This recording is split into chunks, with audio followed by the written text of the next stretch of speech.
بسم الله الرحمن الرحيم.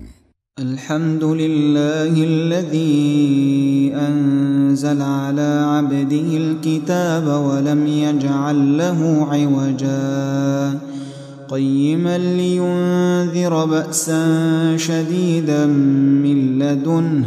ويبشر المؤمنين الذين يعملون الصالحات أن لهم أجرا حسنا ماكثين فيه أبدا وينذر الذين قالوا اتخذ الله ولدا ما لهم به من علم ولا لآبائهم كبرت كلمة تخرج من أفواههم إن يقولون إلا كذبا فلعلك باخع نفسك على آثارهم إن لم يؤمنوا بهذا الحديث أسفا إنا جعلنا ما على الأرض زينة لها لنبلوهم أيهم أحسن عملا وإنا لجاعلون ما عليها صعيدا جرزا أم حسبت أن أصحاب الكهف والرقيم كانوا من آياتنا عجبا إذ أوى الفتية إلى الكهف فقالوا ربنا آتنا من لدنك رحمة وهيئ لنا من أمرنا رشدا فضربنا على آذانهم في الكهف سنين عددا ثم بعثناهم لنعلم أي الحزبين أحصى لما لبثوا أمدا نحن نقص عليك نبأهم بالحق إنهم فتية آمنوا بربهم وزدناهم هدى وربطنا على قلوبهم إذ قاموا فقالوا ربنا رب السماوات والأرض لن ندعو من دونه إلها لقد قلنا إذا شططا هؤلاء قومنا اتخذوا من دونه آلهة لولا يأتون عليهم بسلطان بين فمن أظلم ممن افترى على الله كذبا وإذ اعتزلتموهم وما يعبدون إلا الله فأووا إلى الكهف ينشر لكم ربكم من رحمته ويهيئ لكم من أمركم مرفقا وترى الشمس إذا طلعت تزاور عن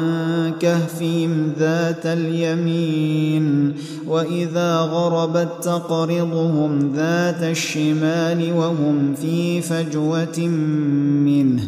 ذلك من آيات الله من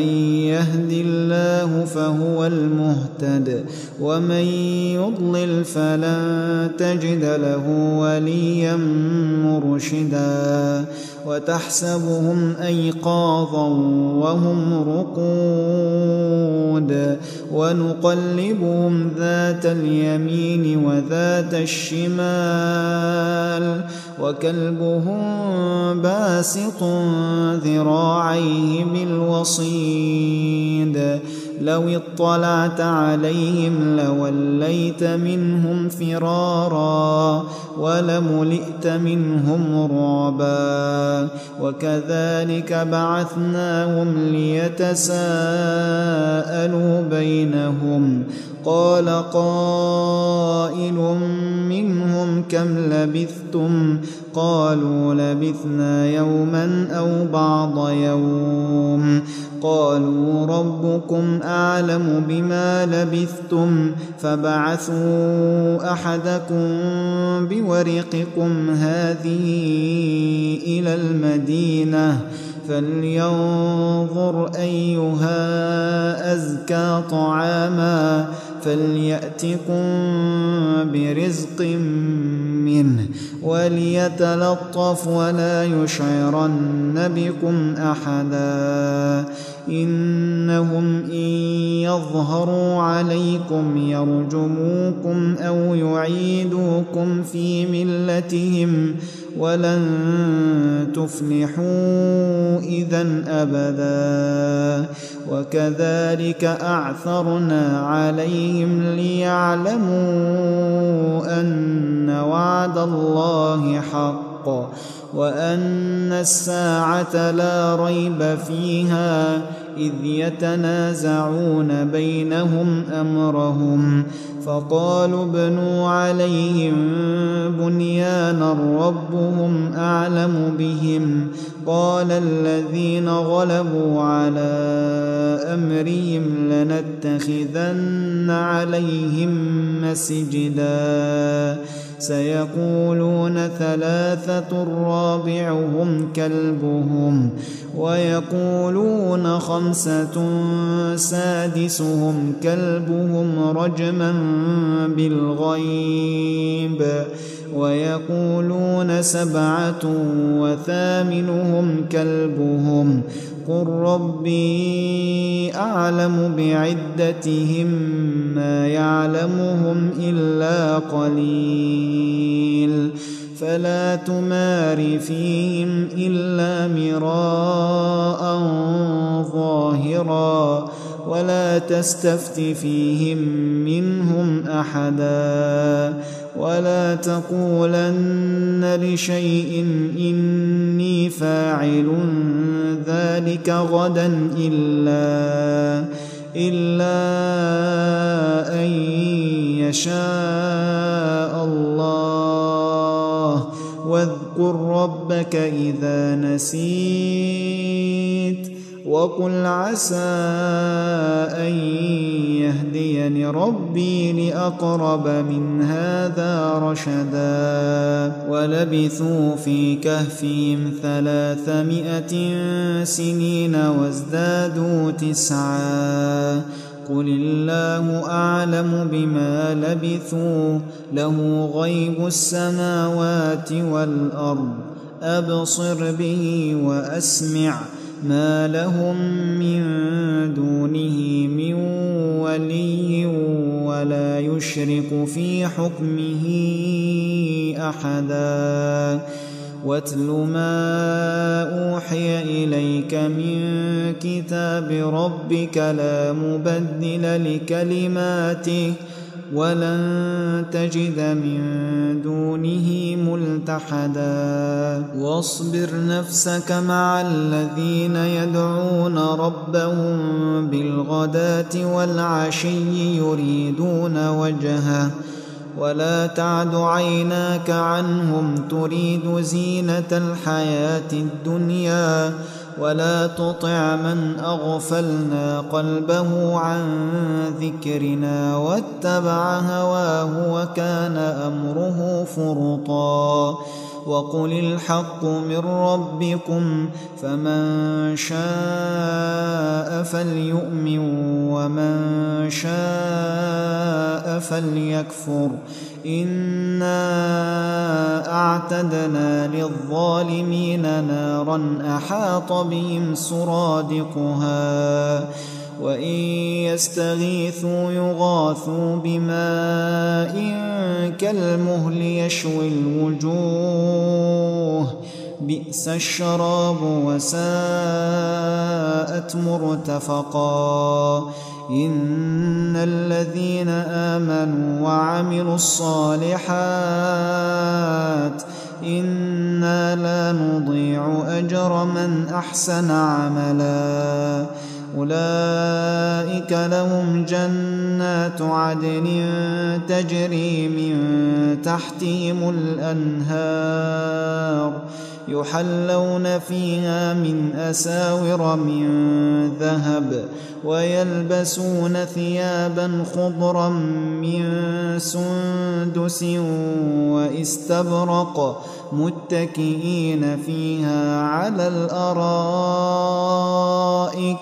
نعم الثواب وحسنت مرتفقا. واضرب لهم مثل الرجلين جعلنا لأحدهما جنتين من أعناب وحففناهما بنخل وجعلنا بينهما زرعا كلتا الجنتين آتت أكلها ولم تظلم منه شيئا وفجرنا خلالهما نهرا وكان له ثمر فقال لصاحبه وهو يحاوره أنا أكثر منك مالا وأعز نفرا ودخل جنته وهو ظالم لنفسه قال ما أظن أن تبيد هذه أبدا وما أظن الساعة قائمة ولئن رددت إلى ربي لأجدن خيرا منها منقلبا. قال له صاحبه وهو يحاوره أكفرت بالذي خلقك من تراب ثم من نطفة ثم سواك رجلا لكن هو الله ربي ولا أشرك بربي أحدا. ولولا إذ دخلت جنتك قلت ما شاء الله لا قوة إلا بالله إن ترني أنا أقل منك مالا وولدا فعسى ربي أن يؤتيني خيرا من جنتك ويرسل عليها حسبانا من السماء فتصبح صعيدا زلقا أو يصبح ماؤها غورا فلن تستطيع له طلبا. وأحيط بثمره فأصبح يقلب كفيه على ما أنفق فيها وهي خاوية على عروشها ويقول يا ليتني لم أشرك بربي أحدا. ولم تكن له فئة ينصرونه من دون الله وما كان منتصرا. هنالك الولاية لله الحق هو خير ثوابا وخير عقبا. واضرب لهم مثل الحياة الدنيا كماء إن أنزلناه من السماء فاختلط به نبات الأرض فأصبح هشيما تذروه الرياح وكان الله على كل شيء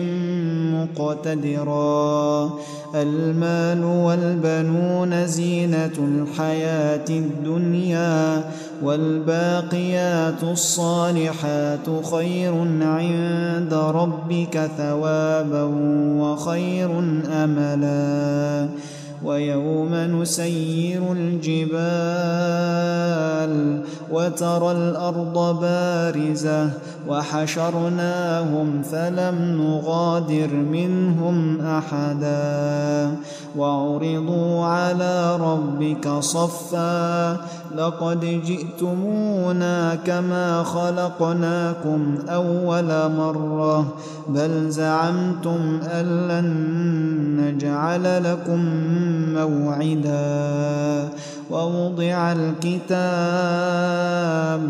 فترى المجرمين مشفقين مما فيه ويقولون يا ويلتنا ما لهذا الكتاب لا يغادر صغيرة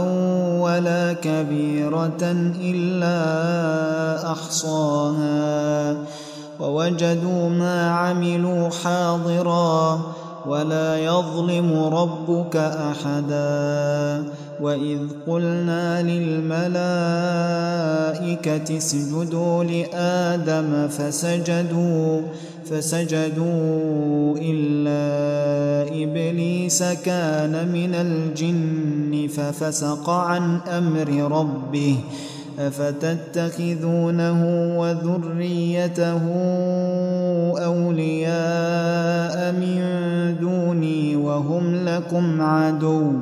بئس للظالمين بدلا ما أشهدتهم خلق السماوات والأرض ولا خلق أنفسهم وما كنت متخذ المضلين عضدا ويوم يقول نادوا شركائي الذين زعمتم فدعوهم فلم يستجيبوا لهم وجعلنا بينهم موبقا ورأى المجرمون النار فظنوا أنهم مواقعوها ولم يجدوا عنها مصرفا ولقد صرفنا في هذا القرآن للناس من كل مثل وكان الإنسان أكثر شيء جدلا وما منع الناس أن يؤمنوا إذ جاءهم الهدى ويستغفروا ربهم إلا أن تأتيهم سنة الأولين أو يأتيهم العذاب قبلا وما نرسل المرسلين إلا مبشرين ومنذرين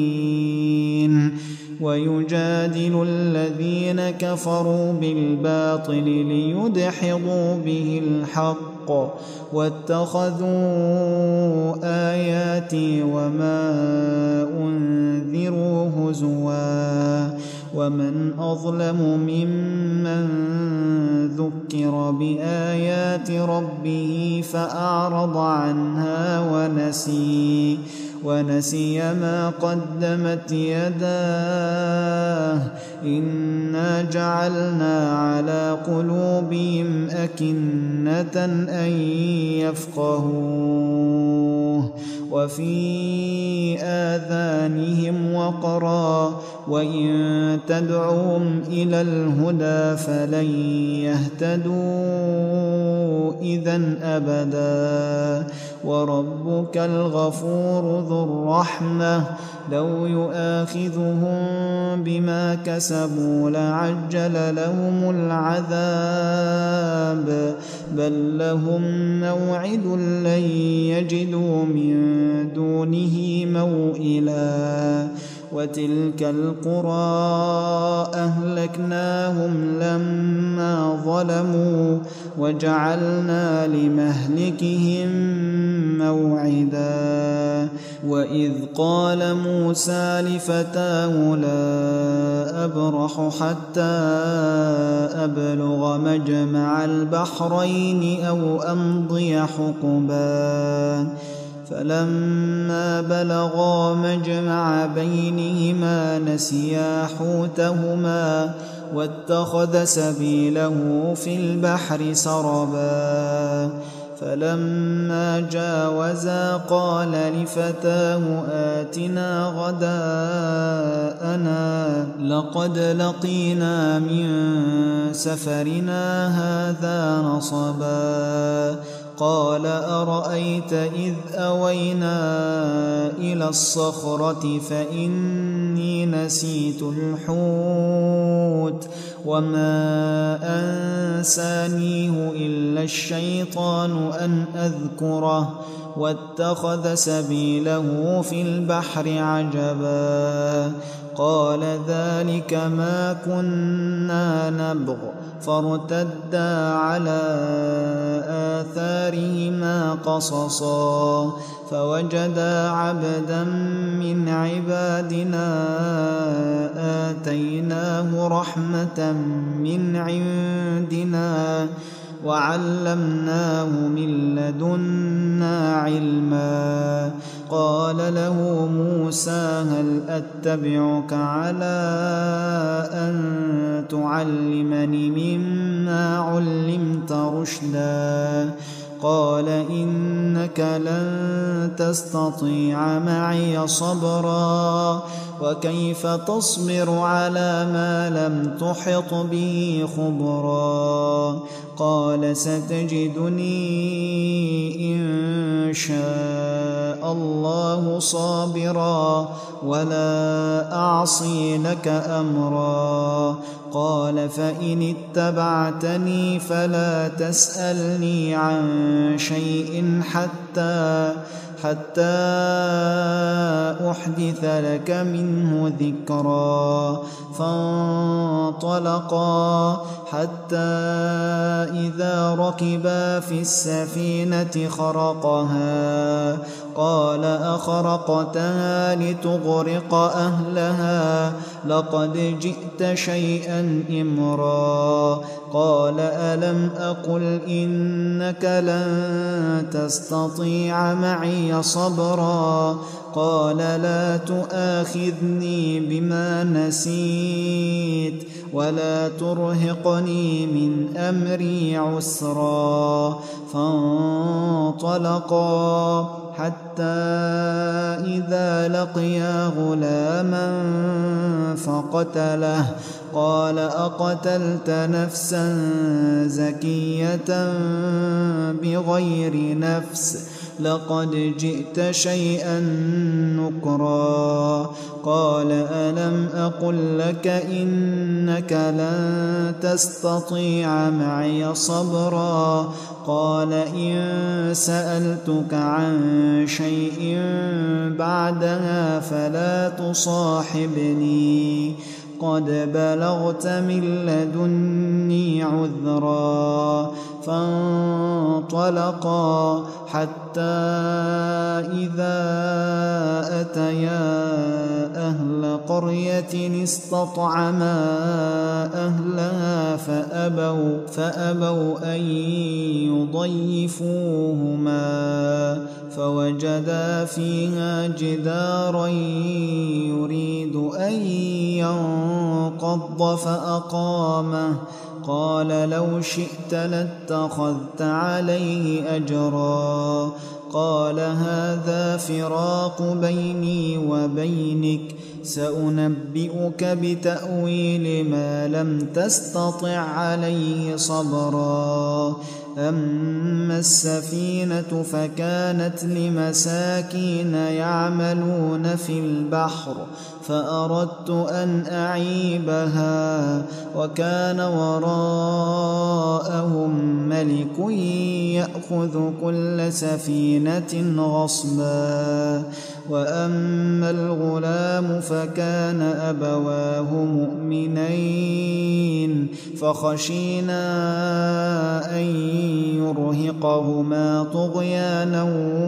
وكفرا فأردنا أن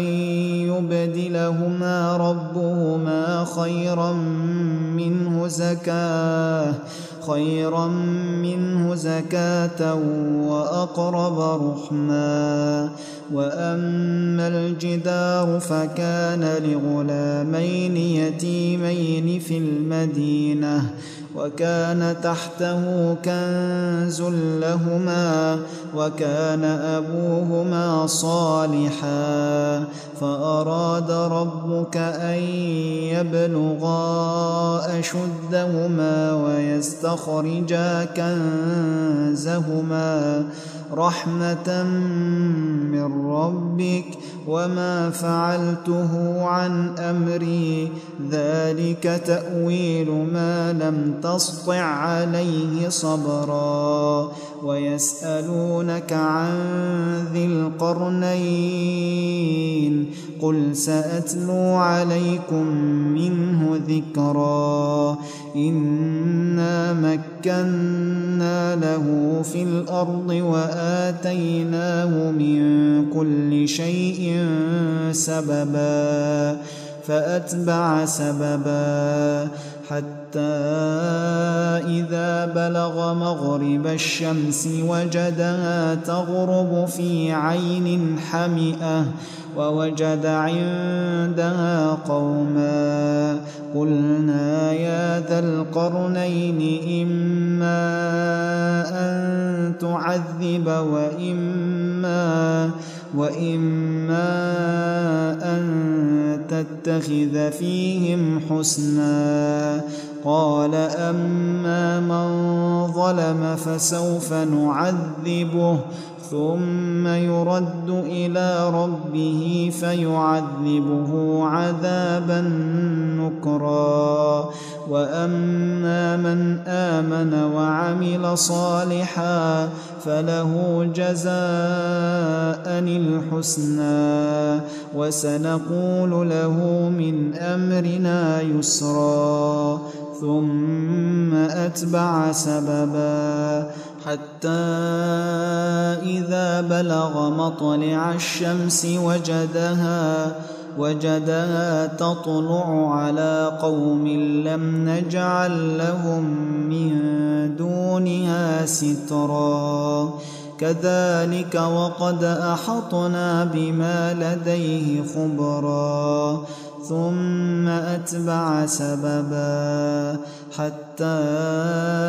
إذا بلغ بين السدين وجد من دونهما قوما لا يكادون يفقهون قولا. قالوا يا ذا القرنين إن يأجوج ومأجوج مفسدون في الأرض فهل نجعل لك خرجا على أن تجعل بيننا وبينهم سدا. قال ما مكني فيه ربي خير فأعينوني بقوة أجعل بينكم وبينهم ردما. آتوني زبر الحديد حتى إذا ساوى بين الصدفين قال انفخوا حتى إذا جعله نارا قال آتوني أفرغ عليه قطرا. فما استطاعوا أن يظهروه وما استطاعوا له نقبا. قال هذا رحمة من ربي فإذا جاء وعد ربي جعله دكا وكان وعد ربي حقا. وتركنا بعضهم يومئذ يموج في بعض ونفخ في الصور فجمعناهم جمعا وعرضنا جهنم يومئذ للكافرين عرضا الذين كانت أعينهم في غطاء عن ذكري وكانوا لا يستطيعون سمعا أفحسب الذين كفروا أن يتخذوا عبادي من دوني أولياء إنا أعتدنا جهنم للكافرين نزلا قل هل ننبئكم بالأخسرين أعمالا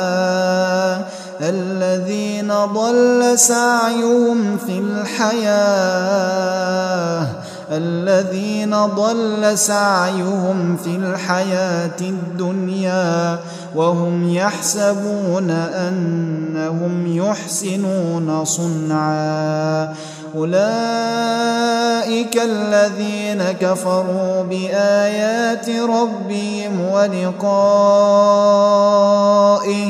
فحبطت أعمالهم فلا نقيم لهم يوم القيامة وزنا ذلك جزاؤهم جهنم بما كفروا واتخذوا آياتي ورسلي هزوا إن الذين آمنوا وعملوا الصالحات كانت لهم جنات الفردوس نزلا خالدين فيها لا يبغون عنها حولا قل لو كان البحر مدادا لكلمات ربي لنفد البحر قبل أن تنفد كلمات ربي ولو جئنا بمثله مددا قل إنما أنا بشر مثلكم يوحى إلي أنما إلهكم إله واحد فمن كان يرجو لقاء ربه فليعمل عملا صالحا ولا يشرك بعبادة ربه أحدا.